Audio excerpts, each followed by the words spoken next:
Hi ಎಲ್ರಿಗೂ ನಮಸ್ಕಾರ. ನಮ್ಮ ಚಾನೆಲ್ ನ ಟೆಕ್ ನ್ಯೂಸ್ ಎಪಿಸೋಡ್ 7 ಗೆ ನಿಮ್ಮೆಲ್ರಿಗೂ ಸ್ವಾಗತ. ಇವತ್ತಿನ ಮೊದಲನೇ ಟೆಕ್ ನ್ಯೂಸ್ ಬಂದು ಗೂಗಲ್ ಕಡೆಯಿಂದ. ಗೂಗಲ್ ಕಂಪನಿಯವರು ತಮ್ಮ ಗೂಗಲ್ ಬುಕ್ ಅಂತ ಹೊಸ ಎ ಲ್ಯಾಪ್ಟಾಪ್ಸ್ ಗಳನ್ನ ಇದೇ ತಿಂಗಳು ಅನೌನ್ಸ್ ಮಾಡಿದ್ದಾರೆ. ಈ ಲ್ಯಾಪ್ಟಾಪ್ ಗಳು ಕ್ರೋಮ್ ಬುಕ್ ನ ನೆಕ್ಸ್ಟ್ ಲೆವೆಲ್ ಲ್ಯಾಪ್ಟಾಪ್ ಗಳು. ಈ ಲ್ಯಾಪ್ಟಾಪ್ ಗಳಲ್ಲಿ ಎ ಇಂಟಿಗ್ರೇಷನ್ ಅಂತೂ ನೆಕ್ಸ್ಟ್ ಲೆವೆಲ್ ಇರುತ್ತೆ. ಇದರಲ್ಲಿ ಅಲ್ಯೂಮಿನಿಯಂ ಓಎಸ್ ಇರುತ್ತೆ.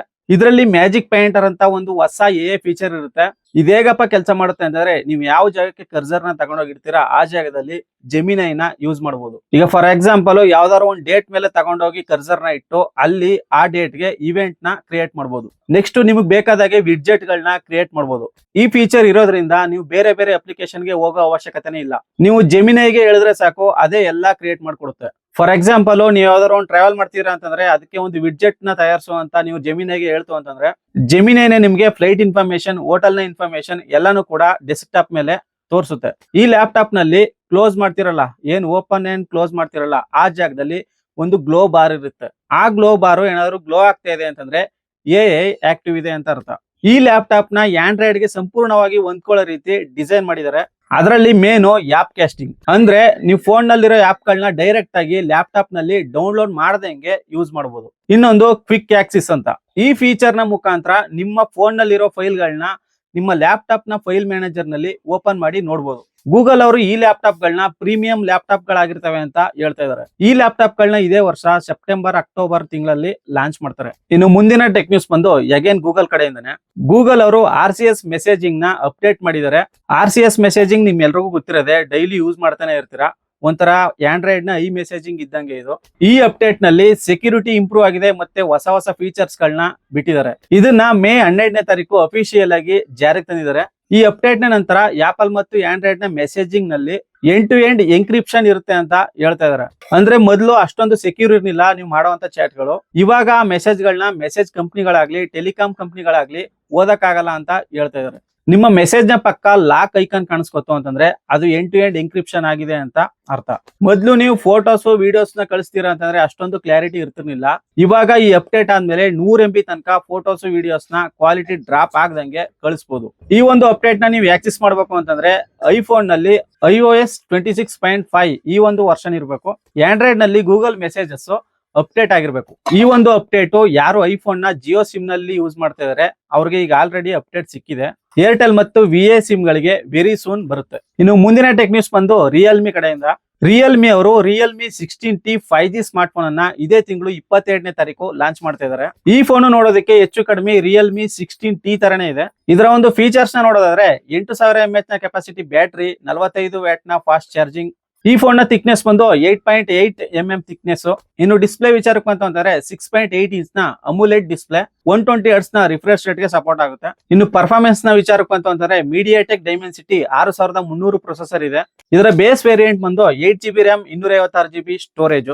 ಇನ್ನು ಕ್ಯಾಮ್ರಾ ವಿಚಾರಕ್ಕೆ ಬಂತು ಅಂತಂದ್ರೆ ರೇರ್ ಅಲ್ಲಿ 50 MP ಮೇನ್ ಕ್ಯಾಮ್ರಾ ಮತ್ತೆ 2 MP ಸೆಕೆಂಡರಿ ಲೆನ್ಸ್ ಕೂಡ ಇರುತ್ತೆ ಅಂತ ಹೇಳ್ತಾ ಇದಾರೆ. ಇದು ಆಂಡ್ರಾಯ್ಡ್ 16 ನ ಜೊತೆ ಬರ್ತಾ ಇದೆ. ಇನ್ನು ಇದರ ಪ್ರೈಸ್ ವಿಚಾರಕ್ಕೆ ಬಂತು ಅಂತಂದ್ರೆ 22,990 ರೂಪಾಯಿ ಇರ್ಬೋದು ಅಂತ ಹೇಳ್ತಾ ಇದಾರೆ. ಇನ್ನು ಇದರ ಬ್ಯಾಟರಿ ಹೆಲ್ತ್ 7 ವರ್ಷಗಳ ಕಾಲ ನೀವು ಯೂಸ್ ಮಾಡಬಹುದು ಅಂತ ಕಂಪನಿ ಹೇಳ್ತಾ ಇದೆ. ಜಾಸ್ತಿ ಡ್ಯೂರಬಿಲಿಟಿಗೆ ಒತ್ತು ಕೊಟ್ಟಿದ್ದಾರೆ. ಇನ್ನು ಮುಂದಿನ ಟೆಕ್ ನ್ಯೂಸ್ ಬಂದು ವಾಟ್ಸ್ಆಪ್ ನ ಕಡೆಯಿಂದ. ವಾಟ್ಸ್ಆಪ್ ಪ್ಲಸ್ ನಿಮ್ಮೆಲ್ರಿಗೂ ಗೊತ್ತಿರಬಹುದು, ಅಲ್ಲಿ ಇಲ್ಲಿ APK ಡೌನ್ಲೋಡ್ ಮಾಡ್ಕೊಂಡು ನೀವು ಯೂಸ್ ಮಾಡೇ ಇರ್ತೀರಾ. ಇವಾಗ ವಾಟ್ಸ್ಆಪ್ ಅವರೇ ಅಫಿಷಿಯಲ್ ಆಗಿ ವಾಟ್ಸ್ಆಪ್ ಪ್ಲಸ್ ಅನ್ನ ಲಾಂಚ್ ಮಾಡಿದ್ದಾರೆ. ಈ ಒಂದು ವರ್ಷನ್ ಪೇಡ್ ಸಬ್ಸ್ಕ್ರಿಪ್ಷನ್ ನ ತಗೋಬೇಕು. ಇದನ್ನ ಮೇ ತಿಂಗಳಲ್ಲಿ ಲಾಂಚ್ ಮಾಡಿದ್ದಾರೆ. ಈ ಸಬ್ಸ್ಕ್ರಿಪ್ಷನ್ ನ ತಗೊಂಡ್ರೆ ನಿಮಗೆ ಒಂದಷ್ಟು ಎಕ್ಸ್ಟ್ರಾ ಫೀಚರ್ಸ್ ಗಳು ಸಿಗ್ತವೆ. ಅವು ಯಾವ್ಯಾವು ಅಂತಂದ್ರೆ ಮೊದಲನೇದಾಗಿ ವಿಜುವಲ್ ಕಸ್ಟಮೈಸೇಷನ್. ಈ ಫೀಚರ್ ನ ಯೂಸ್ ಮಾಡ್ಕೊಂಡು ನೀವು ವಾಟ್ಸ್ಆಪ್ ನ ಆಕ್ಸೆಂಟ್ ಕಲರ್ ನೇ ಚೇಂಜ್ ಮಾಡಬಹುದು. ಇದರಲ್ಲಿ 18 ಕಲರ್ ಗಳು ಇರ್ತವೆ. ನಿಮ್ಗೆ ಯಾವ ಕಲರ್ ಇಷ್ಟ ಆಗುತ್ತೆ ಆ ಕಲರ್ ನೀವು ಚೂಸ್ ಮಾಡಬಹುದು. ಆಮೇಲೆ ಐಕಾನ್ ಚೇಂಜ್ ಮಾಡೋಕ್ಕೂ ಅಷ್ಟೇ ನಿಮ್ಗೆ 14 ಕಲರ್ ಅಲ್ಲಿ ನೀವು ಐಕಾನ್ ನ ಚೇಂಜ್ ಮಾಡಬಹುದು. ಪಿನ್ ಮಾಡಿದ ಚಾಟ್ ಗಳನ್ನ 3 ರಿಂದ 20ಕ್ಕೆ ಹೆಚ್ಚು ಮಾಡಿದ್ದಾರೆ. ಇದರಲ್ಲಿ ನಿಮ್ಗೆ ಅನಿಮೇಟೆಡ್ ಪ್ರೀಮಿಯಂ ಸ್ಟಿಕ್ಕರ್ ಪ್ಯಾಕ್ ಗಳು ಸಿಗ್ತವೆ ಮತ್ತು 10 ಎಕ್ಸ್ಕ್ಲೂಸಿವ್ ರಿಂಗ್ ಟೋನ್ ಗಳು ಮತ್ತೆ ಪರ್ಟಿಕ್ಯುಲರ್ ಚಾಟ್ ಗಳಿಗೆ ಕಸ್ಟಮ್ ಅಲರ್ಟ್ ಗಳನ್ನ ನೀವು ಸೆಟ್ ಮಾಡಬಹುದು.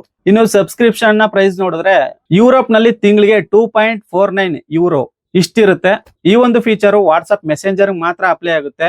ವಾಟ್ಸ್ಆಪ್ ಬಿಸ್ನೆಸ್ ಗೆ ಇನ್ನೂ ಕೂಡ ಬಂದಿಲ್ಲ. ಇನ್ನು ಮುಂದಿನ ಟೆಕ್ ನ್ಯೂಸ್ ಬಂದು ಸ್ಯಾಮ್ಸಂಗ್ ಕಡೆಯಿಂದ. ಸ್ಯಾಮ್ಸಂಗ್ ಕಂಪನಿ ಆಂಡ್ರಾಯ್ಡ್ 17 ಬೇಸ್ ಮೇಲೆ ರನ್ ಆಗುವಂತ One UI 9 ಬೀಟಾ ವರ್ಷನ್ ನ ಅನೌನ್ಸ್ ಮಾಡಿದ್ದಾರೆ. ಈ ಒಂದು ವರ್ಷನ್ ಗ್ಯಾಲಕ್ಸಿ S26 ಸೀರೀಸ್ ಮಾತ್ರ ಅಪ್ಲೈ ಆಗುತ್ತೆ. ಈ ಒಂದು ಅಪ್ಡೇಟ್ ನಲ್ಲಿ ಫೀಚರ್ ಗಳಂತೂ ನೆಕ್ಸ್ಟ್ ಲೆವೆಲ್ ಇರ್ತವೆ.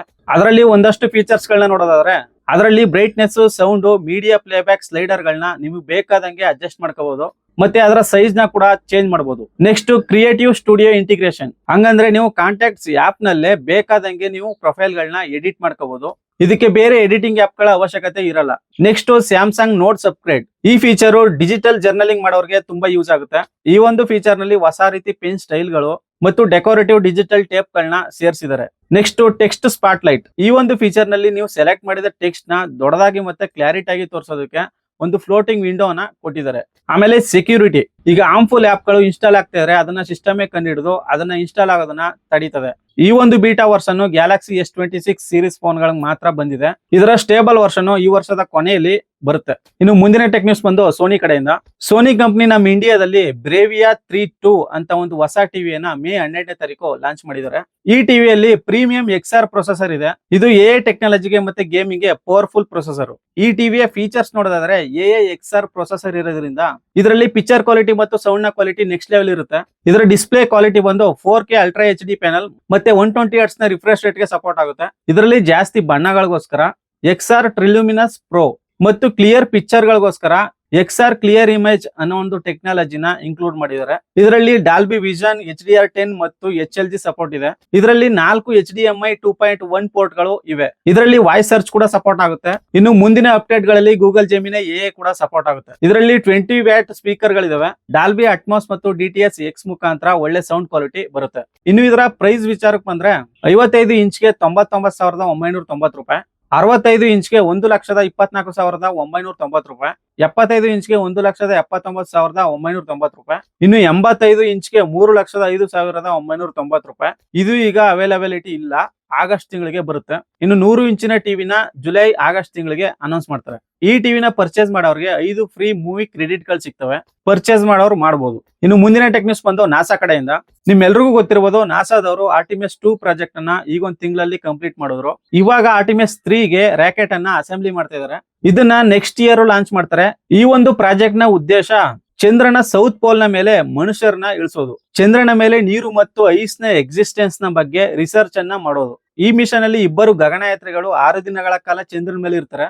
ಈ ಒಂದು ಪ್ರಾಜೆಕ್ಟ್ ಗೆ ಸ್ಪೇಸ್ ಎಕ್ಸ್ ನ ಸ್ಟಾರ್ಶಿಪ್ ರಾಕೆಟ್ ಅನ್ನ ಬಳಸ್ತಾರೆ. ಇದನ್ನ SLS ಅಂತ ಕರೀತಾರೆ, ಸ್ಪೇಸ್ ಲಾಂಚ್ ಸಿಸ್ಟಮ್ ಅಂತ. ಆಮೇಲೆ ಇವರು ಟ್ರಾವೆಲ್ ಮಾಡೋದಕ್ಕೆ ಒರಿಯನ್ ಗಗನಯಾತ್ರಿ ರಾಕೆಟ್ ಅನ್ನ ಬಳಸ್ತಾರೆ. ಇನ್ನು ಮುಂದಿನ ಟೆಕ್ ನ್ಯೂಸ್ ಬಂದು HP ಕಡೆಯಿಂದ. HP ಕಂಪನಿ ಅವರು 10 ವರ್ಷಗಳ ನಂತರ ಟ್ಯಾಬ್ಲೆಟ್ ಮಾರ್ಕೆಟ್ ಗೆ ಎಂಟ್ರಿ ಕೊಟ್ಟಿದ್ದಾರೆ. ಇವರು ಮೇ 11ನೇ ತಾರೀಕು HP ಓಮಿನಿ ಪ್ಯಾಡ್ 12 ಟ್ಯಾಬ್ಲೆಟ್ ಅನ್ನ ಇಂಡಿಯಾದಲ್ಲಿ ಲಾಂಚ್ ಮಾಡಿದ್ದಾರೆ. ಇದು hybrid device, tablet and laptop ತರ 2 ತರನು ಯೂಸ್ ಆಗುತ್ತೆ. ಇದರ ಫೀಚರ್ಸ್ ನೋಡೋದಾದ್ರೆ ಇದರ ಡಿಸ್ಪ್ಲೇ ಸೈಜ್ ಬಂದು 12 ಇಂಚಿನ IPS ಡಿಸ್ಪ್ಲೇ, 90 Hz ನ ರಿಫ್ರೆಶ್ ರೇಟ್ ಗೆ ಸಪೋರ್ಟ್ ಆಗುತ್ತೆ, ಮತ್ತೆ 400 ನಿಟ್ಸ್ ನ ಬ್ರೈಟ್ನೆಸ್. ಆಮೇಲೆ ಕ್ವಾಲ್ಕಾಮ್ ಸ್ನ್ಯಾಪ್ ಡ್ರ್ಯಾಗನ್ ಪ್ರೊಸೆಸರ್ ನ ಯೂಸ್ ಮಾಡಿದ್ದಾರೆ. ಆಮೇಲೆ ಮೆಮೊರಿ ಅಂಡ್ ಸ್ಟೋರೇಜ್ ಕಡೆ ಬರೋದಾದ್ರೆ 8GB LPDDR5 RAM ನ ಯೂಸ್ ಮಾಡಿದ್ದಾರೆ. ಬೇಸ್ ವೇರಿಯಂಟ್ ನಲ್ಲಿ ಸ್ಟೋರೇಜ್ 128 GB ಇರುತ್ತೆ. ಬೇಕಾದ್ರೆ ನೀವು SD ಕಾರ್ಡ್ ನ ಹಾಕೊಂಡು ಎಕ್ಸ್ಟೆಂಡ್ ಮಾಡ್ಕೋಬಹುದು.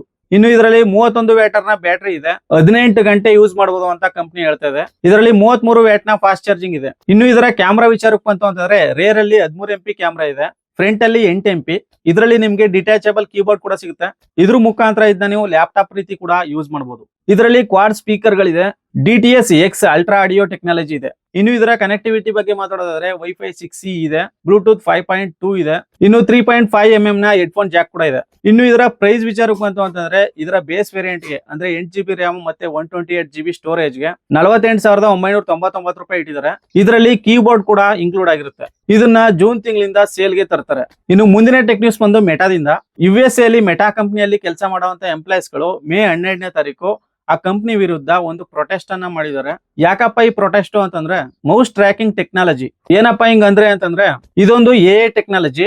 ಈ ಟೆಕ್ನಾಲಜಿನ ಯೂಸ್ ಮಾಡ್ಕೊಂಡು ಕಂಪನಿ ಎಂಪ್ಲಾಯ್ಸ್ ಗಳು ಹೇಗೆ ವರ್ಕ್ ಮಾಡ್ತಾರೆ ಅಂದ್ರೆ ಸಿಸ್ಟಮ್ ಅನ್ನ ಹೇಗೆ ಯೂಸ್ ಮಾಡ್ತಾರೆ, ಈಗ ಮೌಸ್ ಕ್ಲಿಕ್ ನ ಎಲ್ಲಿ ಮಾಡ್ತಾರೆ, ಕೀಬೋರ್ಡ್ ಶಾರ್ಟ್ ಕಟ್ ಗಳನ್ನ ಹೇಗೆ ಯೂಸ್ ಮಾಡ್ತಾರೆ, ಮತ್ತೆ ಯಾವ ಮೆನುಗಳನ್ನ ಓಪನ್ ಮಾಡ್ತಾರೆ, ಇದನ್ನೆಲ್ಲ ಇದು ಟ್ರ್ಯಾಕ್ ಮಾಡ್ತಾ ಇರುತ್ತೆ. ಇದರಲ್ಲಿ ಎಂಪ್ಲಾಯ್ಸ್ ಗಳ ಕಂಪ್ಲೇಂಟ್ ಏನಪ್ಪಾ ಅಂತಂದ್ರೆ ಈ ಒಂದು ಡಾಟಾನ ತಗೊಂಡು AI ಮಾಡಲ್ಸ್ ಗಳನ್ನ ಡೆವಲಪ್ ಮಾಡಿ ನಮ್ಮ ಕೆಲಸನ ಕಿತ್ಕೋತಾರೆ ಅನ್ನೋದು ಈ ಒಂದು ಎಂಪ್ಲಾಯ್ಸ್ ಗಳನ್ನ ಕಂಪ್ಲೇಂಟ್. ಅದಕ್ಕೆ ಇದನ್ನ ಎಂಪ್ಲಾಯ್ಸ್ ಗಳು ಎಂಪ್ಲಾಯ್ ಡೇಟಾ ಎಕ್ಸ್ಟ್ರಾಕ್ಷನ್ ಫ್ಯಾಕ್ಟರಿ ಅಂತ ಇದನ್ನ ಕರೆದಿದ್ದಾರೆ. ಇಂಥದ್ರಲ್ಲೂ ಕೂಡ ಮೆಟಾ ಕಂಪನಿ ಮುಂದಿನ ವಾರ 8,000 ಎಂಪ್ಲಾಯ್ಸ್ ಗಳನ್ನ ತೆಗೆದಾಕೋದಕ್ಕೆ ಪ್ಲಾನ್ ಮಾಡಿದ್ದಾರೆ. ಮೆಟಾ ಕಂಪನಿ ಇದಕ್ಕೆ ಕ್ಲಾರಿಫಿಕೇಶನ್ ನ ಕೊಟ್ಟಿದೆ. ಏನಪ್ಪಾ ಅಂತಂದ್ರೆ ಮೆಟಾ ವಕ್ತಾರ ಆಂಡಿ ಸ್ಟೋನ್ ಇವರು ಹೇಳಿದ್ದಾರೆ ಇದು ಕೇವಲ ಪ್ರಾಡಕ್ಟ್ ಡೆವಲಪ್ಮೆಂಟ್ ಗಾಗಿ ನಾವು ಈ ರೀತಿ ಮಾಡ್ತಾ ಇದೀವಿ ಅಂತ ಹೇಳಿದ್ದಾರೆ. ನಾವು ಕಂಪ್ಯೂಟರ್ ಕೆಲಸಗಳಲ್ಲಿ ಜನರಿಗೆ ಹೆಲ್ಪ್ ಮಾಡುವಂತ ಎ ಮಾಡಲ್ಸ್ ಗಳನ್ನ ಡೆವಲಪ್ ಮಾಡ್ತಾ ಇದೀವಿ, ಅದಕ್ಕೋಸ್ಕರ ಈ ಡಾಟಾನ ಯೂಸ್ ಮಾಡ್ತೀವಿ ಅಂತ, ಅದಕ್ಕೆ ಇದರ ಅವಶ್ಯಕತೆ ಇದೆ ಅಂತ ಇವರು ಹೇಳಿದ್ದಾರೆ. ಇನ್ನು ಮುಂದಿನ ಟೆಕ್ ನ್ಯೂಸ್ ಬಂದು ಭಾರತದಲ್ಲಿ ಒಂದು ರಿಸರ್ಚ್ ಅನ್ನ ಮಾಡಿದ್ದಾರೆ. ಈ ಒಂದು ರಿಸರ್ಚ್ ನ ಮಾಡಿದವರು CMR ಸೈಬರ್ ಮೀಡಿಯಾ ರಿಸರ್ಚ್ ಅಂತ. ಈ ರಿಸರ್ಚ್ ನ ಪ್ರಕಾರ ಈ ಒಂದು ರಿಸರ್ಚ್ ನಲ್ಲಿ ನಮ್ಮ ಭಾರತದ ಸ್ಮಾರ್ಟ್ ಫೋನ್ ಮಾರ್ಕೆಟ್ ನಲ್ಲಿ ಒಂದು ಬಿಗ್ ಚೇಂಜಸ್ ಅನ್ನ ನೋಡಿದ್ದಾರೆ. ಅದೇನಪ್ಪಾ ಅಂತಂದ್ರೆ ನಮ್ಮ ಭಾರತದ ಜನ ಫೋನ್ ನ ಫೀಚರ್ಸ್ ಗಿಂತ ಫೋನ್ ನ ಡ್ಯೂರಬಿಲಿಟಿನ ಜಾಸ್ತಿ ನೋಡ್ತಾರೆ ಅಂತ ಗೊತ್ತಾಗಿದೆ. ಅದರಲ್ಲಿ 87% ಜನ ಫೋನ್ ನ ಬ್ಯಾಟ್ರಿನ ನೋಡಿ ತಗೋತಾರೆ, ಅಂದ್ರೆ ಬ್ಯಾಟ್ರಿ ಬ್ಯಾಕಪ್ ಚೆನ್ನಾಗಿ ಬರ್ಬೇಕು ಅವ್ರಿಗೆ. ಇನ್ನು ನೆಕ್ಸ್ಟ್ ಕಮ್ಮಿ ರೇಟ್ ನ ಫೋನ್ ಗಳನ್ನ ನೋಡ್ತಾ ಇದಾರೆ, ಅಂದ್ರೆ 10,000 ಒಳಗೆ. ಅದರಲ್ಲಿ 3 ಕಂಪನಿಯ ಸ್ಮಾರ್ಟ್ ಫೋನ್ ಗಳು ಬರ್ತವೆ. ಅದರಲ್ಲಿ ಐಟೆಲ್ ಕಂಪನಿ 0.86 ಮಾರ್ಕ್ಸ್ ನ ಜೊತೆಗೆ ಮೊದಲನೇ ಸ್ಥಾನದಲ್ಲಿದೆ. ನೆಕ್ಸ್ಟ್ ಸ್ಯಾಮ್ಸಂಗ್ 0.79 ಮಾರ್ಕ್ಸ್ ನ ಜೊತೆಗೆ ಎರಡನೇ ಸ್ಥಾನದಲ್ಲಿದೆ. ಇನ್ನು ಮೂರನೇದು ವಿವೋ 0.72 ಮಾರ್ಕ್ಸ್. ಈ ರಿಸರ್ಚ್ ನ ಪ್ರಕಾರ ಭಾರತದ ಜನಗಳು ಒಂದು ಸ್ಮಾರ್ಟ್ ಫೋನ್ ನ ಪರ್ಚೇಸ್ ಮಾಡಿದ್ರೆ ಅದನ್ನ 4 ವರ್ಷಗಳ ಕಾಲ ಯೂಸ್ ಮಾಡ್ತಾರೆ ಅಂತ ಗೊತ್ತಾಗಿದೆ. ಯಾಕಂತಂದ್ರೆ ಇತ್ತೀಚೆಗೆ ಎಲ್ಲಾ ಫೋನ್ ಗಳ ಬೆಲೆ ಜಾಸ್ತಿ ಆಗಿರೋದ್ರಿಂದ ಒಂದು ಫೋನ್ ನ ತಗೊಂಡ್ರೆ ಅದನ್ನ 4 ವರ್ಷ ಯೂಸ್ ಮಾಡ್ತಾರೆ. ಫೋನ್ ಗಳ ಮೇಲೆ ಜಾಸ್ತಿ ಇನ್ವೆಸ್ಟ್ ಮಾಡೋದಕ್ಕೆ ಜನ ಇಷ್ಟ ಪಡ್ತಾ ಇಲ್ಲ ಅಂತ ಗೊತ್ತಾಗ್ತಾ ಇದೆ. ನಮ್ಮ ಭಾರತದ ಜನಕ್ಕೆ ಫೋನ್ ಗಳು 2 ವರ್ಷ ಆದ್ಮೇಲೆ ಹ್ಯಾಂಗ್ ಆಗದೆ ವರ್ಕ್ ಆಗ್ಬೇಕು, ಆಮೇಲೆ ಬ್ಯಾಟರಿ ಕೆಪಾಸಿಟಿ ಕಮ್ಮಿ ಆಗ್ಬಾರ್ದು, ಸ್ಟೇಬಲ್ ನೆಟ್ವರ್ಕ್ ಮತ್ತು ಸ್ಪೀಡ್ ಇರಬೇಕು ಅನ್ನೋದು ಈ ರಿಸರ್ಚ್ ನಲ್ಲಿ ಗೊತ್ತಾಗ್ತಾ ಇದೆ. ಇದಿಷ್ಟು ಇವತ್ತಿನ ಟೆಕ್ ನ್ಯೂಸ್. ಈ ವಿಡಿಯೋ ಇನ್ಫಾರ್ಮೇಟಿವ್ ಆಗಿತ್ತು ಅಂತಂದ್ರೆ ಲೈಕ್ ಮಾಡಿ, ಶೇರ್ ಮಾಡಿ, ಸಬ್ಸ್ಕ್ರೈಬ್ ಆಗೋದನ್ನ ಮರಿಬೇಡಿ. ಸಿಗೋಣ ಮುಂದಿನ ವಿಡಿಯೋದಲ್ಲಿ.